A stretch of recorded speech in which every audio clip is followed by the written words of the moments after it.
Ini sementara ini ada 2 pertanyaan yang sudah masuk. Yang pertama adalah dari Bapak Asep Maulana. Pertanyaannya adalah, bagaimana pendapat Prof. Raditya tentang sukuk wakaf sebagai penanganan COVID ini? Faktanya sekarang pemerintah malah mengeluarkan surat utang negara yang berjangka 50 tahun. Nah, ini lagi-lagi seperti yang saya sampaikan tadi ya. Ada hubungannya ya antara gerakan kita, wakaf mau berperan, tapi ternyata kebijakan pemerintah mungkin lain gitu ya, dan lain sebagainya. Monggo Pak Prof. Radit. Iya, Asep, terima kasih Asep ya Pak Asep. Jadi begini, sukuk wakaf ya. Ini sukuk wakaf ini saya nggak tahu karena pemerintah keluarkan itu adalah cash wakaf link sukuk ya. Kalau itu yang dimaksudkan, kalau itu peruntukannya sudah ada. Jadi kalau khusus cash wakaf link sukuk itu peruntukannya adalah untuk rumah sakit yang ada di Serang. Ya, jadi ada rumah sakit yang ada di Serang itu akan sebagai mauquf alainya, ya. Nah, sehingga kalau mau diarahkan ke sini, ya itu tinggal pemerintah ini saja, tinggal pemerintah mau apa tidak gitu ya, untuk mengalihkan JWLS itu kepada COVID ini, ya. Karena mauquf alainya itu adalah apa namanya yang di Serang itu, Serang Banten maksud saya ya. Kemudian yang lainnya, masih Asep ya. Fakta sekarang pemerintah mengeluarkan SUN yang berjangka 50 tahun. Nah, kita memang tahu bahwa pemerintah barusan mengeluarkan SUN ya, dan jangka waktunya 50 tahun. Ya otomatis kalau berjangka waktu 50 tahun itu kan berarti yang nanti akan menerima akibatnya itu kan apa namanya, anak cucu kita. Ya memang iya. Memang iya. Lalu kenapa kok pemerintah melakukan itu? Nah, saya berusaha untuk objektif dalam hal ini ya. Begini, pengalaman dari JWLS, Cash Wakaf Link Suku, satu lembar suku itu harganya 50 miliar. Dan kita perlu waktu yang sangat lama sekali untuk mengumpulkan 50 miliar itu. Hanya untuk satu lembar saham saja. 50 miliar. Itu perlu berbulan-bulan. Hanya 50 miliar. Padahal negara sekarang ini itu butuh dana 400, kalau kita lihat dari SUN itu kan 405 triliun ya. 400, kita butuh dana itu 400 triliun. 50 miliar saja itu orang muslim se-Indonesia susah untuk kemudian diminta untuk berwakaf. Lo kok bicara 405 triliun, ya pasti akan susah. Kalau kita misalnya pengalaman waktu 50 miliar ya, itu kemudian muslim itu bersatu se-Indonesia, ternyata kemudian dari 50 miliar terkumpul 10 triliun. Oh, berarti dengan waktu yang sangat singkat satu lembar itu 50 miliar ternyata terkumpul 10 triliun. Nah, di situ kemudian saya yakin pemerintah kemudian akan berpikir, oh ternyata respon muslim atas JWLS itu luar biasa. Ya, cepat dan sesuai syariah. Nah, kondisi sekarang ini itu membutuhkan penanganan yang sangat hitungannya detik, bukan menit, detik per detik. Uang dari mana dan lain sebagainya itu akhirnya kemudian saya bisa memahami walaupun itu konvensional ya, tapi itu kan pemerintah. Tapi maksud saya bisa memahami kemudian pemerintah mengeluarkan SUN itu seperti itu karena harus sekarang ada uang. Ya. Caranya ya dia mengeluarkan SUN itu. Nah, kenapa kok kemudian 50 tahun? Nah, ini saya belum dapat keterangan yang pasti kenapa lama sekali gitu ya. Ya mungkin agar menarik supaya mempercepat uang itu terkumpul. ya, mempercepat uang itu terkumpul. Jadi itu yang mungkin saya bisa jawab untuk Asep ya. Kemudian Khalid, Iya, according to Prof. ini Iya, saya bisa langsung ya, Mas Agas? boleh. Yes, if we believe the history told us that the pandemic does not last forever, assuming we are done with this, what can we do with the property and the money that has been dedicated to it? Oh, okay, thank you, Khalid. I mentioned that in China, the government of China has established a new hospital dedicated to corona, and because of that hospital, many of the patients are being treated well. So if we allocate some money for the same purpose, then of course the money that is used for hospital is used to take care of the current corona. If the corona is gone, then the existing hospital can be used for something else, but still for medical purposes, like training, like because here in the context of Indonesia, the number of doctors is very limited compared to the total population of Indonesia. One of the things why the number of doctors is limited, it is because the facility is limited, right? The fund is limited, so that the facility that has to be funded is also limited. For that reason, the number of doctors cannot be open widely, because if the recruitment of the doctor is open widely, then some of the doctors cannot get the good facility. I hope you understand. So that what happen if the doctor cannot get the good facility, whereby he is in charge of the life of the person later on in the remote area, the remote area of Indonesia, that's very dangerous. So that's the reason which I can, the answer which I can give to Khalid. Lanjut ya, nama Rehan, pertanyaan, melihat peluang dan capability wakaf, apakah saat ini pemerintah telah integrasi wakaf untuk penanganan COVID? Kalau belum, apa handicap halangan pemerintah menggunakan COVID untuk penanganan COVID ini? Sepanjang jadi saya jawab berdasarkan apa yang saya lihat di media massa ya. Kalau kita lihat pemerintah itu misalnya presiden dan menteri-menteri, sepanjang yang saya baca media, belum ada statement kaitannya dengan wakaf. Ya. Kalau yang Anda maksudkan BWI, Badan Wakaf Indonesia, sebagai bagian dari pemerintah, mungkin mereka sudah mengerjakan, hanya saja saya mungkin terlewat informasi itu.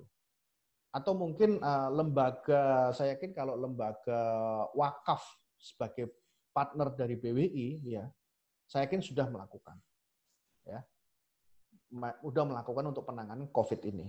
Hanya saja yang saya belum ada datanya itu adalah lembaga wakaf itu yang kemudian mereka kan juga tidak hanya menerima wakaf, mereka juga menerima sedekah.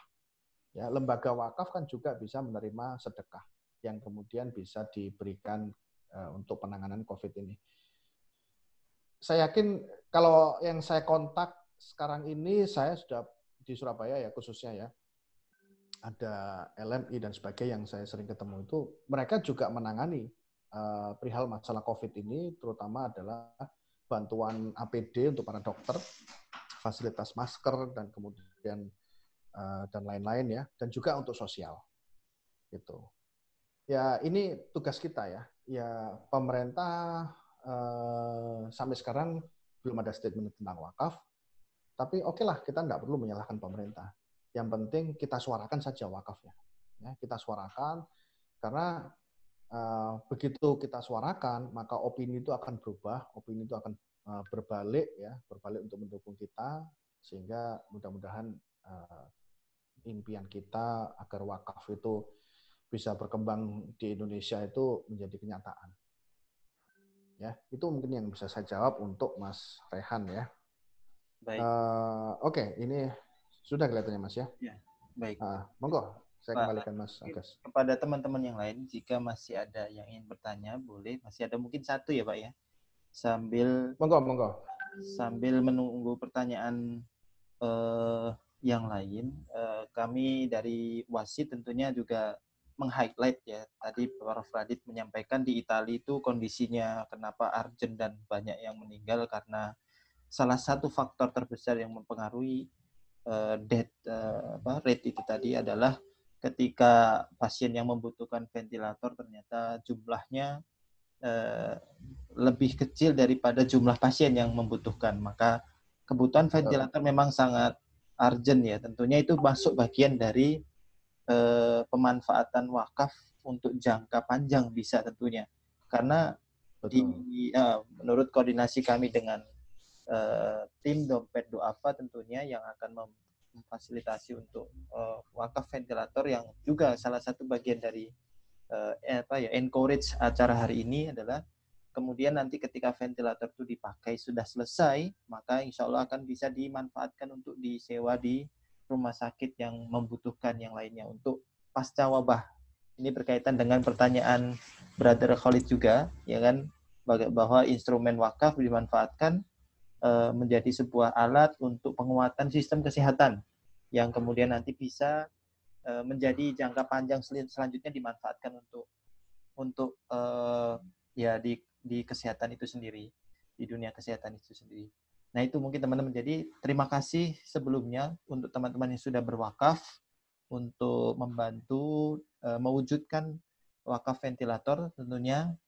Setelah ini kami juga berharap teman-teman berkenan untuk ikut memberikan informasi kepada saudara teman-teman yang lain di sekitarnya bahwa kita ada program wakaf ventilator.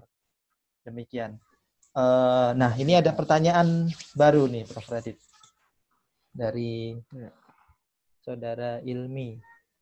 Ini bagaimana peran perbankan syariah dalam pemanfaatan wakaf uang untuk mengemban industri halal? Nah, iya. Oke, terima kasih Mas Ilmi ya. Jadi perbankan syariah dalam pemanfaatan wakaf uang. Jadi perbankan syariah dengan wakaf uang itu statusnya adalah LKSPWO ya. Jadi agent ya, semacam agent, dan mereka itu punya nazir ya. Perbankan syariah itu ketika dia berstatus LKSPWO, maka dia itu harus ada partner nazirnya siapa. Nah, terkait dengan industri halal, maka industri halal ini banyak sekali ya. Contohnya itu banyak sekali. Kita bicara kuliner, itu persoalan masalah makan. Kita bicara misalnya medicine, itu masalah obat-obatan, itu masuk halal juga. Kemudian kita bicara tourism, ya. Kita bicara tourism itu bisa misalnya, tourism itu banyak sekali ya. Jadi tourism itu tidak hanya hotel ya.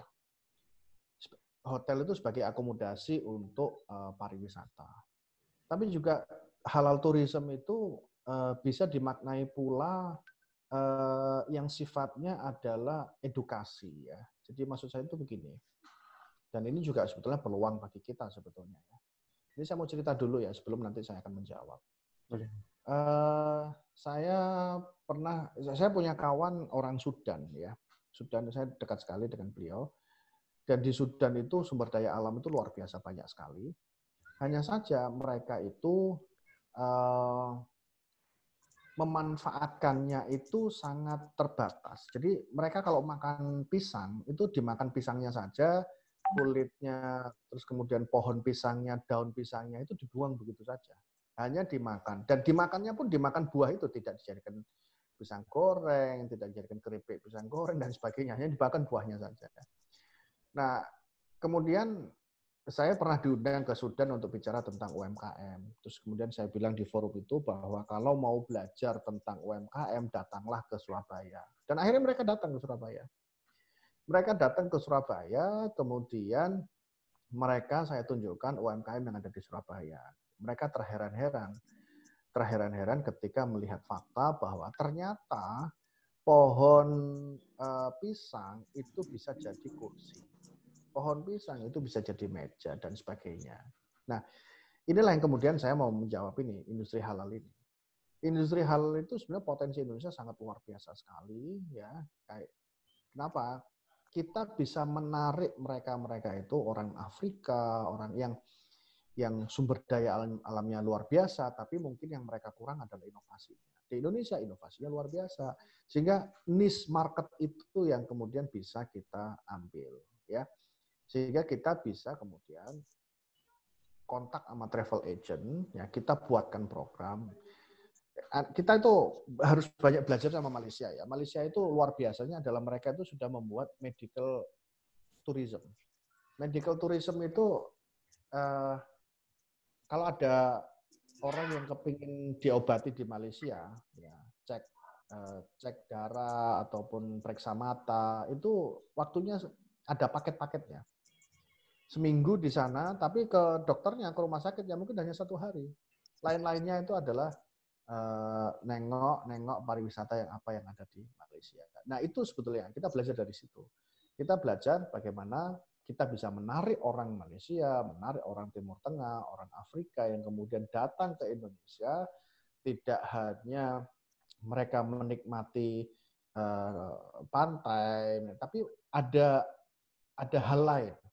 Mereka bisa belajar UMKM, mereka bisa di treatment kesehatannya. Dan itu dibuat paket-paket. Seminggu untuk kesehatan saja, atau seminggu untuk belajar UMKM, seminggu untuk ini. Jadi kita kelilingkan mereka itu.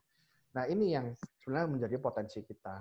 Nah kalau wakaf uang itu digunakan untuk apa? Wakaf uang itu ya digunakan untuk pembiayaan ke UMKM, ya UMKM untuk perihal masalah industri halal.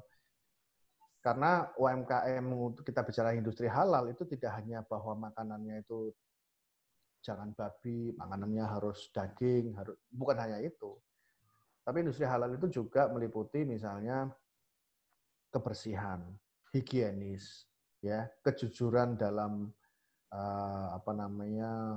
pengadaan misalnya gitu ya. Terus kemudian kerapian dalam administrasi itu masuk dalam bagian industri halal. Itu mungkin yang bisa saya jawab untuk Mas Ilmi ya. Baik, terima kasih Prof. Radit. Ini masih ada masuk satu lagi, boleh ya Prof? Ya, silakan. Bagaimana peran wakaf dan zakat apabila masing-masing entitas ini berkolaborasi? Bagaimana mungkin model atau mekanismenya? Monggo. Iya, jadi kan kita tahu wakaf dan zakat ini punya karakteristik yang berbeda ya. Kalau zakat itu boleh dikonsumsi, kalau wakaf kan tidak. Nah, kalau kaitannya dengan kolaborasi ini, justru kolaborasi ini yang sangat penting untuk masa-masa sekarang ini. Misalnya ya, masa-masa sekarang ini kan PSBB ya di Surabaya sudah diizinkan, nanti dalam beberapa hari lagi kita juga akan terbatas untuk keluar dari rumahnya itu. Yang mungkin bisa itu adalah orang-orang yang mungkin mengantar makanan dan lain sebagainya ya. Itu kolaborasinya bisa. Jadi misalnya zakat itu karena boleh habis, maka bisa langsung Anda atau lembaga zakat itu kemudian memberikan itu tidak hanya bentuknya beras, tapi bisa juga bentuknya itu adalah nasi bungkus yang langsung bisa dimakan. Ya, langsung bisa dimakan. Itu bisa dari zakat. Tapi tentu asnafnya adalah yang sesuai, fakir, miskin, dan sebagainya itu. Ya. Nah, kalau wakaf itu bisa juga dalam kondisi seperti ini. Misalnya, dalam kondisi semacam ini itu kan kita mengandalkan misalnya ojek online untuk pengiriman makanan. Ya. Mungkin di antara orang-orang yang menganggur, orang yang sedang butuh uang, itu bisa mereka atau dia itu mau untuk mengantarkan makanan, tapi masalahnya dia nggak ada sepeda motor. Nah, sepeda motor ini bisa diwakafkan.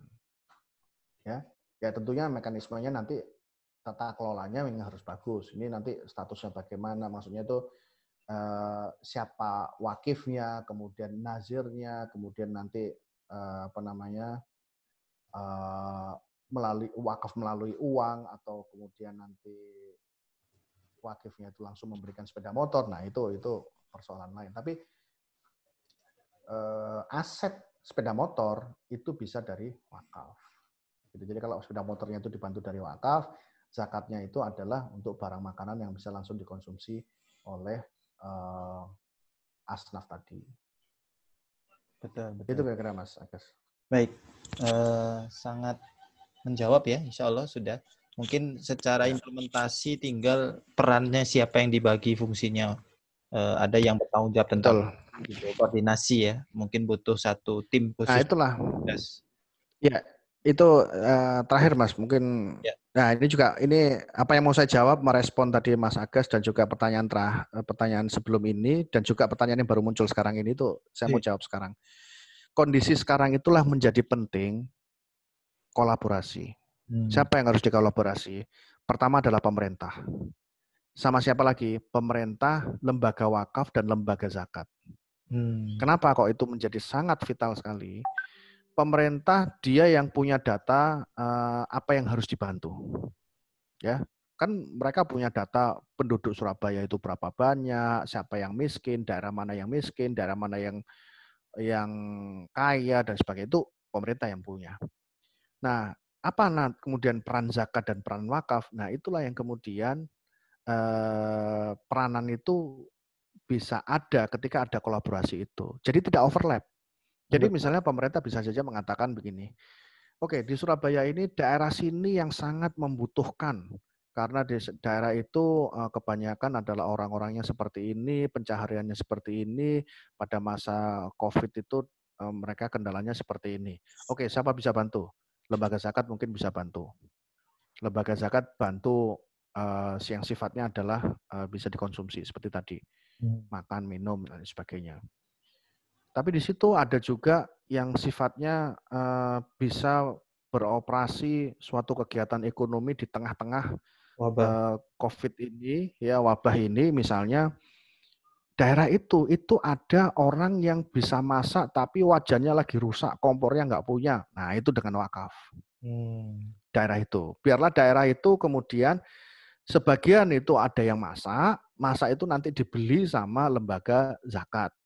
Diambil hasil masakannya, dibagikan kepada yang kurang mampu. Nah itu kan kombinasinya sangat bagus sekali. Datanya siapa yang punya, inilah kemudian peranan pemerintah itu harus hadir di sana. Itu kira-kira Mas. Betul. Nah, bagus sekali insya Allah. Jadi teman-teman semua, semoga seluruh pertanyaan sudah bisa terjawab dan apa yang kita dapatkan ilmu hari ini, inspirasi sharing dari Prof. Radi, tentunya yang paling penting adalah ya di setiap diri kita, peran kita, apa yang bisa kita lakukan, kita hadir di sana. Terus khususnya mungkin yang paling simpel ya di rumah dengan menggerakkan jari saja, transfer. Nah itu mungkin dalam bentuk wakaf ya. Atau bisa juga dengan koordinasi online untuk menggerakkan suatu tim dan lain sebagainya. Insya Allah semua dari kita peran sekecil apapun itu akan insya Allah akan besar kalau sudah ikhlas dan dinilai oleh yang maha besar. Insya Allah jadi tidak ada yang kecil sebenarnya, tapi semua adalah butuh dan harus kita berkolaborasi, bekerja sama dan semoga wabah ini segera berakhir insya Allah. Baik. Saya tuliskan itu nomor WA sama email barangkali kalau nanti mau ngobrol-ngobrol. Nah, boleh. Itu teman-teman mungkin boleh saya tulis. Di chat ya, boleh dicek untuk Prof. Radit kontaknya. Mungkin teman-teman bisa ada private konsultasi kah atau koordinasi dan lain sebagainya. Kami dari Wakaf Center for Indonesian Development and Studies mengucapkan jazakumullah khair kepada Prof. Radit dan juga seluruh teman-teman telah mendukung, telah hadir dan ilmu yang bermanfaat hari ini semoga barokah dan menjadikan kita pribadi yang terus bersemangat membumikan dan memberdayakan wakaf. Amin. Terima kasih banyak, Mas Terima kasih Akes. Prof. Radit. Teman-teman semua, Ya, terima kasih. ya, Kami terima kasih semua. cukupkan ya. Baik, Oke, Assalamualaikum. Sampai jumpa di Prof. sampai jumpa betul. Sampai ya, jumpa di pertemuan berikutnya insya Allah. amin. Terima kasih. Oke, Baik, saya live dulu ya. ya. Terima kasih Prof. Teman-teman Oke, semua. ya, Ya. Assalamualaikum Waalaikumsalam warahmatullahi Assalamualaikum. wabarakatuh. warahmatullahi wabarakatuh.